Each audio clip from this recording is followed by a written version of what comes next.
Hey guys, how's it going? Welcome to my studio. This is Paint with Lovejoy. Thank you so much for joining me today. If you're here for the first time, thank you. Make sure you hit the subscribe button and check out my other videos. If you're here for a second or third or fourth painting, thank you so much for coming back, and I look forward to seeing what you guys paint. So today's video is perfect for my first time painters. These are great videos to just kind of get you comfortable with the brush, comfortable with mixing your paint. And the way these are set up, you're going to do kind of a crazy abstract background. You are welcome to switch out colors if you want. And then we'll use black paint and put a silhouette design on there. And that kind of solidifies your composition. So again, this is excellent practice just to get comfortable with the process of painting, and perfect for my first time and beginner painters. If you want to do a different silhouette design, just Google the subject matter and silhouette of what do you want to do, and feel free to switch it up and make the painting your own. Use this as just kind of a guideline, a step-by-step of what to do. With that being said, in the description box below, you're going to see a link to a supply kit, and in that supply kit is everything that you need to grab, materials, paints, brushes, canvas for this particular painting. So check out the supply kit, grab the materials that you need, and then pick up the video again. With practice, you get better and more comfortable. So keep on finding ways to have a creative outlet on a monthly basis. Your future self will be very grateful that you did. So I think it's enough talking. Let's go ahead and get started painting.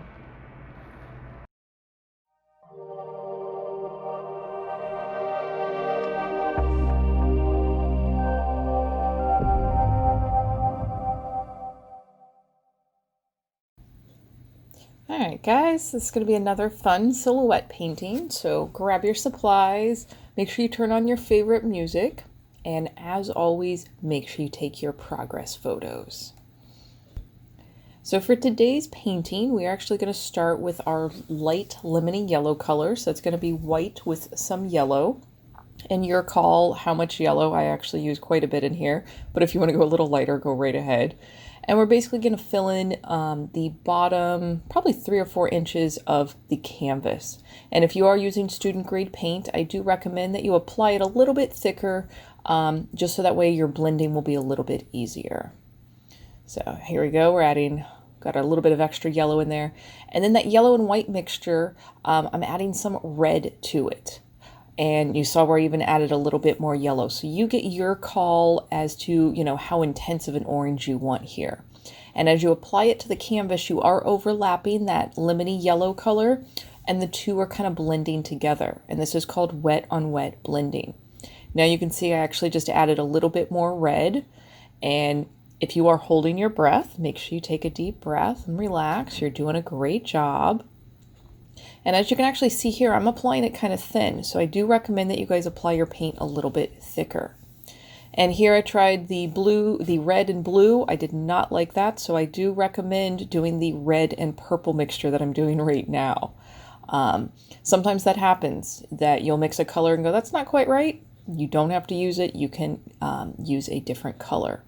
So now I'm just grabbing a bit more of that direct purple, and we're going to pull it towards the top, and then we will use that pure blue, the dark blue, for the very top of the canvas.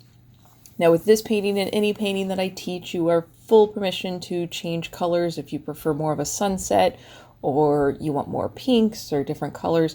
You have full control, so switch it up to what you want.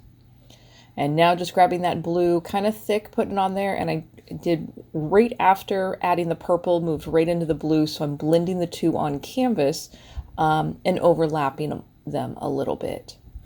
And it is kind of nice pulling that blue into the purple and even a little bit into the red. I did want this to be a bit more smoother background, so you saw that I was using brush strokes for the full width of the canvas. If you have more choppy brush strokes, that's just part of your style for today. So I am going back to the orange and the yellow and intensifying the bottom of the canvas since I applied the paint so thin. But if you want to do anything to your background, do it now while your paint is wet. You could add more of your yellows and whites. You could go back to the blues.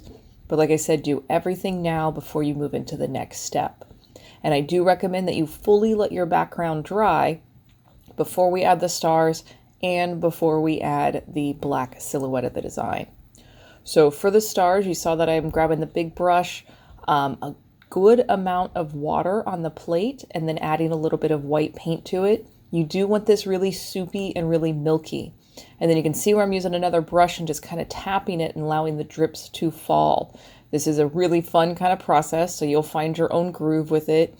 But you do want to make sure that you have kind of pretty runny water so you can make these, but you also want enough pigment in there so that way they stay pretty solid white. You can do this with other colors if you want like light teal or yellow. Basically just get your water, get your mixture pretty runny and you can do this effect. Again, I do recommend letting this dry, and we're going to move into black paint and add our silhouette design for the Joshua tree here.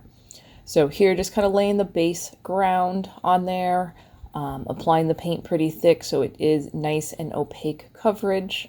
And then we'll be putting, I believe, 2 Joshua trees on here. And if you have never seen Joshua trees, I do recommend going out to the national park. They are some of the coolest desert foliage. They remind me a lot of the saguaro cactuses too. So just really fun and unique shapes. So as we move into the Joshua tree, just like our other trees, kind of start with the base. I am using medium pressure and that middle flat brush and making these pretty wide brush strokes. We will get into skinnier, smaller, little spiky brush strokes for the foliage on the Joshua tree. And feel free to Google a silhouette design and change this up if you feel like you want to. So as we move into the foliage on the Joshua tree, I am still using that medium flat brush, holding the brush kind of perpendicular to the canvas with light pressure, just a little flick of the wrist. So it's almost like a little dash mark, but you do want to keep them kind of pointy at the ends. And as you do this, overlap those brush strokes, because like I said, you do want a healthy Joshua tree, but they almost look like they have little agave plants on the end of their arms. Very, very intriguing. If you need to, you can use the small pointy brush if you are finding that this is a little more frustrating for you, or you just want to try a different brush stroke. If you are noticing that your brush strokes get wider and wider, take a look at your brush. If you have a lot of buildup where the metal and the bristles meet, just wipe off some of that excess paint. That brings your bristles back together and makes it a little bit easier to make some of those lines again. And here, moving down to the pointy brush, you could stick with the medium flat brush, but I just wanted to demonstrate you could do both. And that same effect for the foliage, the agave bushes that do hang out on the ground next to the Joshua trees. So as we're doing the Joshua tree in the distance, it is a little bit smaller, so I'm still using good amount of pressure, but with this pointy brush to create a smaller little Joshua tree. And then same thing for the foliage on the ends of each of the arms or branches. And if you feel like adding anything extra, if you want to put a spaceship in there or birds or a moon in the sky, full permission to make this your own. I highly recommend just expanding your creativity and letting your imagination run wild. It's just paint.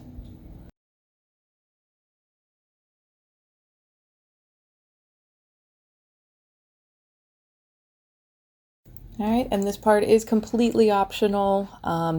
Most silhouettes don't usually have highlights, but I do like to break up the space. So if you want, you can take white paint and just in a few random areas, do a few of those little spiky lines, maybe a little on the trunk of the Joshua tree.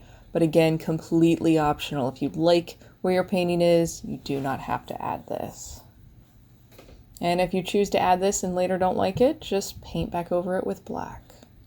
So great job today, you guys. Really grateful you painted. Thanks so much for joining me, and I look forward to next time. Cheers. Hey guys, I hope your paintings turned out really nice, and I hope you feel a little more relaxed now at the end of painting compared to when you started. I'm really, really, really proud of you for painting at home. So good job. Don't wait too long to do another painting and just kind of hone in the skills that you learned today. It will be more comfortable the next time that you go to paint. As you're uploading your pictures to social media, please tag me in those photos, Paint with Lovejoy, or email them to me, paintwithlovejoy@gmail.com. I'm a fully solo production here, so seeing your feedback, hearing your comments, really kind of gives me motivation to keep making these videos, and it is growing really, really nicely. When you are ready, I do have something that you can kind of level up to. So I want you to check out my main website, paintwithlovejoy.com, and I feature my Paint Your Pet class, and it is geared towards first-time and beginner painters. So check that out when you're ready to kind of take the next level of painting at home. If you have any comments, questions, suggestions, things that you would like me to paint in the future, please leave a comment below. I do my best to respond to all of those pretty quickly.